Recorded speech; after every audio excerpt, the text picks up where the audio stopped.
Hello everyone, welcome back to K Guru channel bye निर्मल गुप्ता। प्यारे बच्चों, आज हम शिक्षा निदेशालय द्वारा आई हुई कक्षा 7th की कार्यपत्रक नंबर 10 सॉल्व करेंगे। हमारा विषय विज्ञान। इसमें हम पढ़ेंगे प्रकाश संश्लेषण के बारे में। तो बच्चों, आप अपनी वर्कशीट पर अपना नाम लिखेंगे, कक्षा अध्यापक का नाम लिखेंगे, तिथि लिखेंगे 4 नवंबर 2020। तो स्टार्ट करते हैं आज की वर्कशीट, जिसमें आप पढ़ेंगे विज्ञान का टॉपिक प्रकाश संश्लेषण। स्वपोषण। प्रकाश संश्लेषण में हम सबसे पहले जानेंगे स्वपोषण के बारे में। बच्चों, स्व मीन्स होता है अपने आप, और पोषण मीन्स होता है भोजन बनाना। ठीक है, तो स्वपोषण क्या हुआ? अब स्वयं भोजन तैयार करना। तो देखिए, पोषण की विधि जिसमें जीव अपना भोजन स्वयं तैयार करता है उसे स्वपोषण कहते हैं। एक ऐसी विधि जिसमें कि जीव अपना भोजन स्वयं तैयार करता है उसे स्वपोषण कहा जाता है। उदाहरण के लिए हरे पादप, पादप मतलब पौधे, हरे पेड़ पौधे स्वपोषण करते हैं। बच्चों, जितने भी हरे पेड़ पौधे होते हैं वो अपना भोजन स्वयं बनाते हैं, और उनके स्वयं भोजन बनाने की प्रक्रिया को ही स्वपोषण कहते हैं। परंतु वे ऐसा किस तरह से करते हैं? बच्चों, वो अपना भोजन कैसे बनाते हैं? तो देखिए, हम यहाँ से समझेंगे प्रकाश संश्लेषण विधि के माध्यम से। तो देखिए, यहाँ पर आप देख सकते हैं ये एक प्लांट है। ठीक है, इसकी ये पत्तियां हैं जो जिसमें कि आपको हरा रंग दिखाई दे रहा है। ठीक है, जो हरा रंग होता है बच्चों, ये हरा रंग पत्तियों में क्लोरोफिल के कारण होता है। पत्तियों में क्लोरोफिल होता है जिसके कारण उनका रंग हरा होता है। ठीक है, और जो पौधे होते हैं ये सौर ऊर्जा की उपस्थिति में, मतलब सूर्य के प्रकाश में मिट्टी से जल एवं खनिज लवण प्राप्त करके अपना भोजन स्वयं बनाते हैं। जो पौधे होते हैं इनकी पत्तियों में क्लोरोफिल होता है।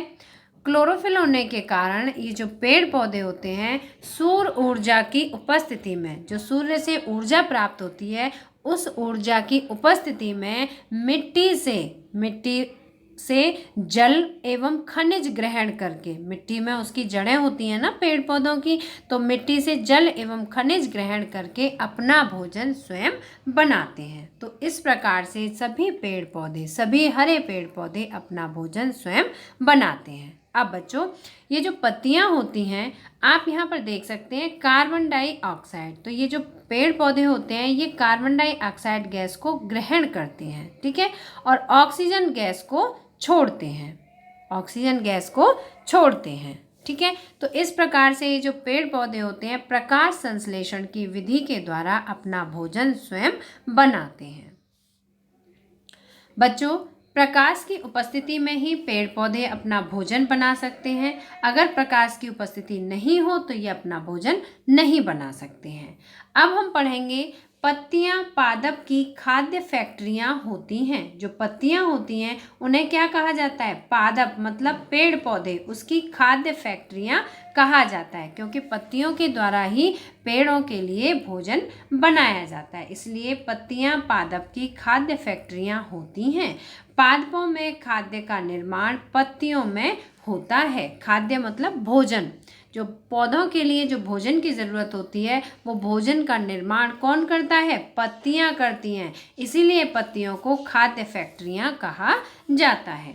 पत्तियों में एक हरा वर्णक होता है। पत्तियों में क्या होता है? एक हरा वर्णक। जैसा मैंने अभी आपको वर्कशीट में बताया था कि पत्तियों में जो हरा वर्णक है वो क्या था? क्लोरोफिल था।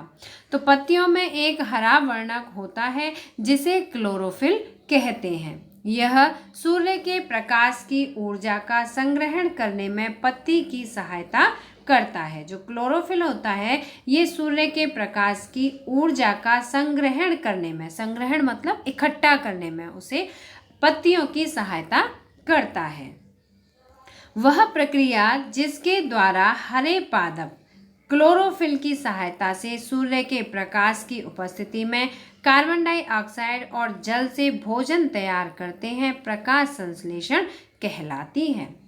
हवा से कार्बन डाइऑक्साइड पत्तियों की सतह पर मौजूद छोटे छिद्रों के माध्यम से लिया जाता है। कार्बन डाइऑक्साइड कैसे ग्रहण करते हैं पेड़ पौधे? जो उनकी पत्तियां होती हैं बच्चों, इन पत्तियों पर बहुत छोटे छोटे छिद्र होते हैं। यहाँ पर आप देख सकते हैं ये छोटे छोटे छिद्र हैं। ठीक है, तो ये जो छिद्र होते हैं, इन्हीं छिद्रों के माध्यम से, छिद्र मतलब छेद, ठीक है, इन्हें रंध्र भी कहा जाता है, इन्हें स्टोमेटा भी कहा जाता है इन छेदों को, ठीक है।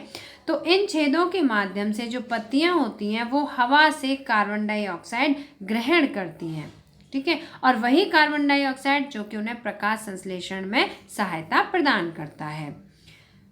इन छिद्रों को रंध्र या स्टोमेटा कहते हैं। ये जो छिद्र होते हैं इन्हें रंध्र द्वार भी कहते हैं या इन्हें स्टोमेटा भी कहते हैं। और बच्चों ये जो कोशिकाएं होती हैं इन्हें क्या कहते हैं? इन्हें द्वार कोशिकाएं कहते हैं।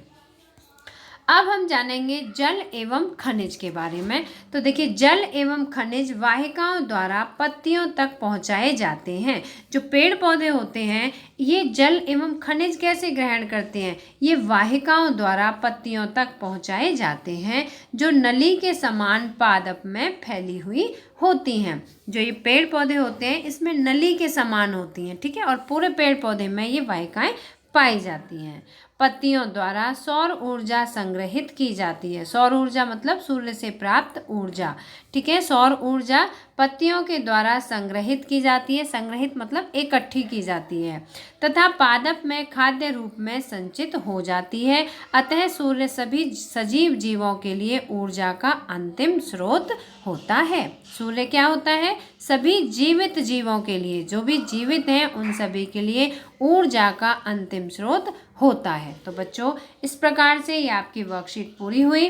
वर्कशीट का टॉपिक था प्रकाश संश्लेषण, जिसमें आपने स्वपोषण के बारे में जाना, भोजन कैसे बनाते हैं पादप आपने ये जाना, क्लोरोफिल किसे कहते हैं, और प्रकाश संश्लेषण की विधि के बारे में जाना। तो बच्चों, अब हम आज की वर्कशीट पर आधारित सभी प्रश्नों के उत्तर समझते हैं। तो देखिए, पहला प्रश्न है प्रकाश संश्लेषण किसे कहते हैं? प्रकाश संश्लेषण किसे कहते हैं? तो बच्चों, आप पहले प्रश्न का आंसर नंबर 1 यहाँ से लिखेंगे। वह प्रक्रिया जिसके द्वारा हरे पादप क्लोरोफिल की सहायता से सूर्य के प्रकाश की उपस्थिति में कार्बन डाइऑक्साइड और जल से भोजन तैयार करते हैं, प्रकाश संश्लेषण कहलाता है।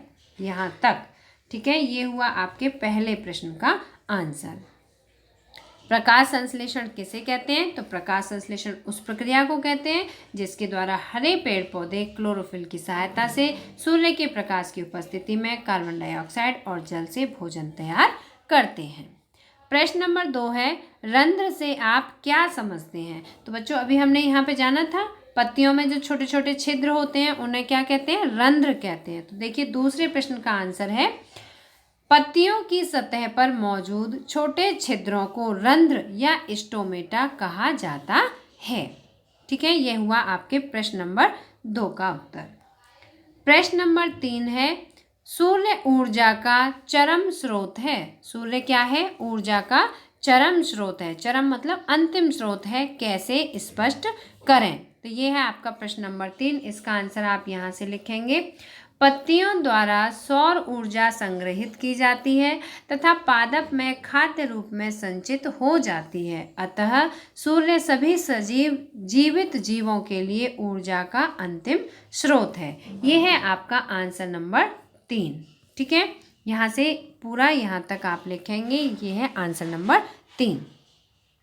अब बच्चों, प्रश्न नंबर 4 है पत्तियां पादप की खाद्य होती हैं। तो पत्तियां जो होती हैं वो पादप की क्या होती हैं? खाद्य फैक्ट्रियां होती हैं। यहाँ पर आप लिखेंगे फैक्ट्रियां होती हैं, ठीक है। पत्तियां क्या होती हैं? खाद्य की फैक्ट्रियां होती हैं।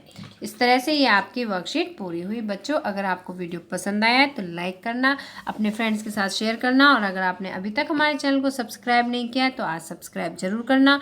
मिलते हैं फिर इसी तरह की नेक्स्ट एजुकेशनल वीडियो में। Till then bye bye, good luck to all of you.